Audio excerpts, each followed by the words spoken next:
ও কাকা, হ্যারিকে মনে আছে তো? হ্যাঁ, এবার জার্মান থেকে ফিরলো। German German. না, আমি তোমার হরে কাকা, জার্মানি গেছিলি? বাবা,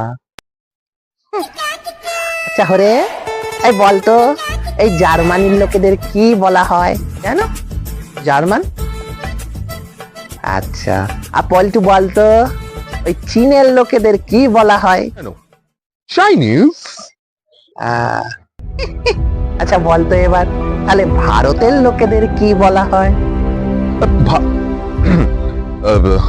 কত কিছু আছে, হিন্দু, মুসলিম, শিখ।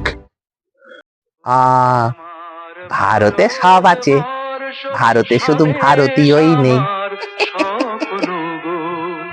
তোমাতে আমরা লোভিয়া জন্ম, ধন্য হয়েছি ধন্য।